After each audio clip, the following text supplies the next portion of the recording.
Maka mulai hari ini hadirin mulai hidupkan ta'lim di rumah, kenalkan Allah kepada anak istri. Karena dikubur tadi ditanya siapa suamimu, yang ditanya siapa Tuhanmu, man rabbuka, siapa Tuhanmu. Jadi kalau bini pak, orang rumah kita tidak taat sama kita, kita jangan marah pak. Kalau istri tak taat sama kita, kita mesti introspeksi diri. Apa salahku, kenapa istriku tak taat sama aku? Kita boleh marah kepada mereka kalau mereka tak taat kepada Allah. Tidak sembahyang orang rumah, tidak pakai hijabnya, boleh kita marahi pak.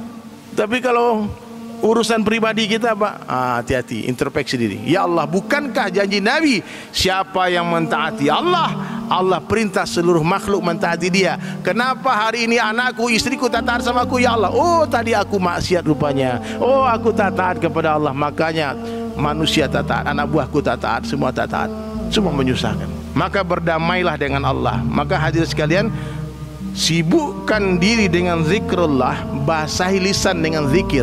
Orang-orang alim, hati-hati nih, di dalam diri orang alim itu ada satu pohon. Orang berilmu, orang kaya, artis, pejabat, itu ada satu pohon yang kalau tidak dipangkas akan terus tumbuh dan besar.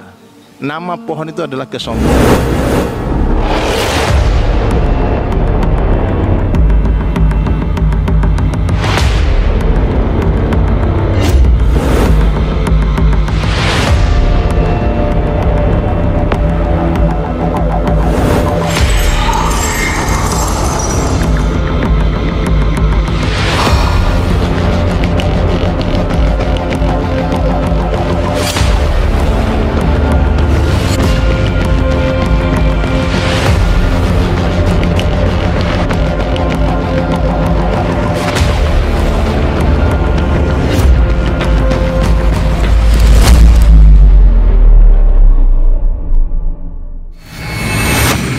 Makanya sholat diperbaiki hadirin mulia. Janji Allah ada kepada orang menjaga sholat 5 waktu.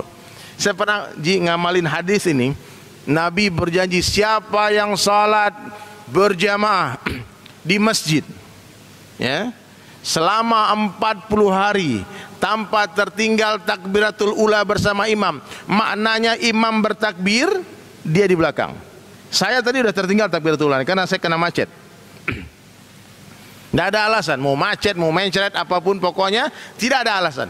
Siapa saja yang pernah selama hidupnya, selama 40 hari berturut-turut, hari pertama, hari kedua, sampai hari ke-40, bukan 39 hari pak hadisnya, 40 hari berturut-turut, berarti 200 waktu sholat, dia tak pernah masbuk satu waktu pun tak masbuk, ya. Bara'atun minan nar wa bara'atun minan nifaq. Dijauhkan dari api neraka jahanam, dijauhkan sifat munafik. Maka bapak-bapak jangan remehkan orang-orang yang pergi tabligh khurus 40 hari di masjid pak, karena insya Allah mereka mampu amalkan hadis ini. Kalau sibuk dengan mengalih kadai pak, tidak mungkin pak, iris kuping saya pak, tak mungkin. Karena perjalanan kadang macet, kadang ada masalah, kadang mau sholat, mau ke masjid, istri nangis, mentah di antara anak merengek. Tapi kalau kita khususkan waktu 40 hari, matikan handphone, khususkan waktu, infakkan waktu khusus bermesraan dengan Allah 40 hari dari masjid ke masjid, menunggu waktu-waktu sholat. Saya pernah coba itu pak, saya pernah coba, saya hitung hari pertama saya catat, oke, hari kedua oke, udah hampir 40 hari pak, udah azan, wah ini dua janji Nabi ini nggak main-main pak, kebebasan dari sifat munafik dan dari api neraka jahanam. Tahu-tahu bunyi-bunyi perut pak, entah makan apa tuh, lari ke toilet, pas balik ke masjid imam sudah takbir. Kata ustadz yang mengajari saya, dikatakan kau ulang hitung dari hari pertama, karena hadis itu 40 hari berturut-turut pak. Ya, luangkanlah waktu 40 hari itikaf di masjid pak. Kalau bosan di satu masjid, pindah-pindah ke masjid lain. Minimal untuk mengamalkan hadis ini. Luangkan, korbankan waktu. Ini nggak main-main pak. Orang-orang pergi khurus, pergi tabligh itu jangan diremehkan. Jangankan 4 bulan, 40 hari, 3 hari aja berat pak. Saya pak, untuk diajak itikaf 3 hari 3 malam di masjid, 3 tahun proses waktunya pak. Insya Allah, insya Allah, insya Allah terus. Makanya kalau ada orang bisa 3 hari 3 malam di masjid pak, saya cium tangannya bola-balik pak. Jangan, tapi matikan handphone ya, jangan mengalih. Tidak ada anak, nggak ada istri, khusus dengan Allah. Ya, bermesraan dengan Allah. korbankan harta, korbankan diri untuk agama. Islah diri. Ini main-main, gak main-main Pak. Setiap malam tahajud, wudhu sempurna. Karena kita itikaf di masjid, gak mungkin kita dalam keadaan tidak berwudhu. Batal wudhu, wudhu lagi. Ya, fadilahnya sholat berjamaah 5 waktu tanpa tertinggal takbiratul ula bersama imam. Baca Quran tiap hari, dengar orang baca Quran, dengar kebesaran Allah. Mata tak maksiat di masjid. Nah mungkin kita di masjid maksiat, telinga tak maksiat, fikir tak maksiat, lisan kaki hanya fikir akhirat.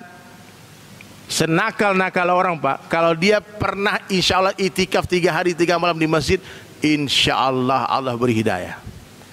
Ya, ayam gua Pak, ayam dikurung 3 hari di kandangnya, ya.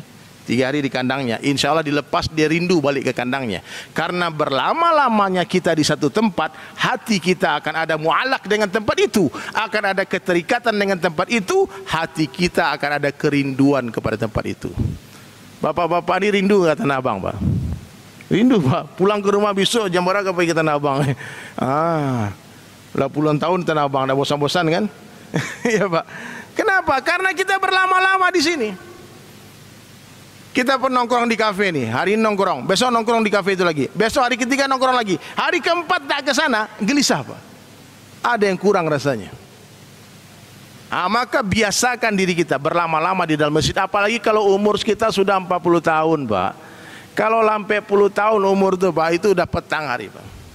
Maka saya kemana-mana bawa tongkat Pak, ingat-ingat mati. Kalau udah 40 tahun, mulai, maaf Pak ya, yang udah tongkat bukan, ini sunnah Nabi, Nabi ajarkan ya, supaya kita merasakan kelemahan diri kita.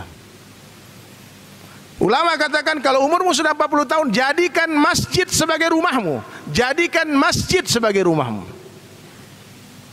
Ya, insya Allah mati di masjid nanti, amin. Ya, di mana orang lama-lama di situ dia mati. Bagaimana hidupmu begitulah matimu. Bagaimana hidupmu begitulah matimu. Orang yang sibuk dalam kebaikan insya Allah mati husnul khatimah. Orang yang sibuk dalam keburukan, kemungkinan besar matinya su'ul khatimah. Na'udzubillah min zalik. Maka perbaiki sholat Pak. Laki-laki di masjid, perempuan boleh di masjid tapi lebih baik di rumah.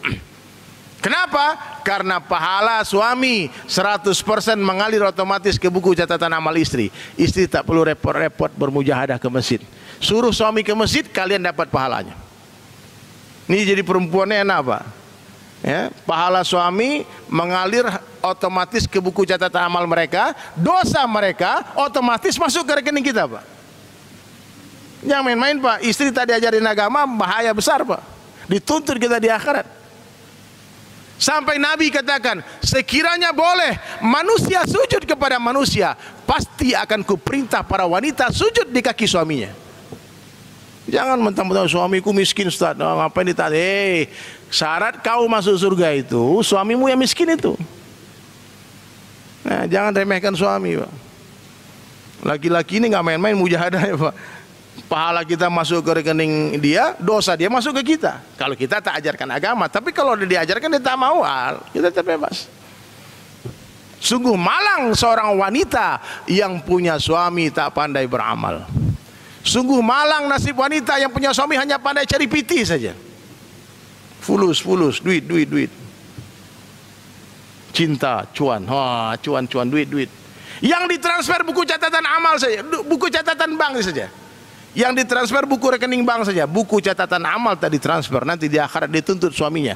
Mana pahalamu? Kau dulu minta tas ini, minta ini.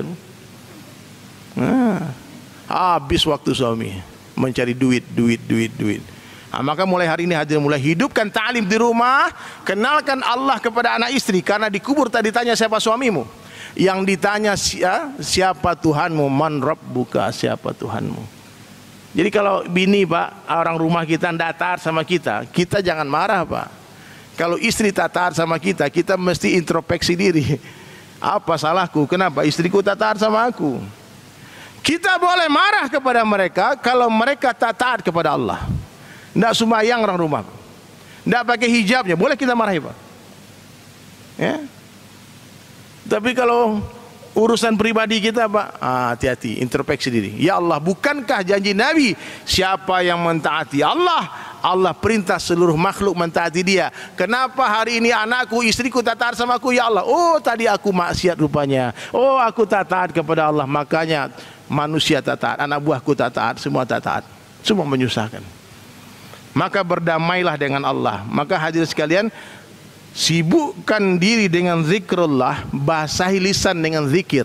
Pak, bang, ilmu itu pak, orang-orang alim, hati-hati nih. Di dalam diri orang alim itu ada satu pohon. Orang berilmu, orang kaya, artis, pejabat, itu ada satu pohon yang kalau tidak dipangkas akan terus tumbuh dan besar. Nama pohon itu adalah kesombongan.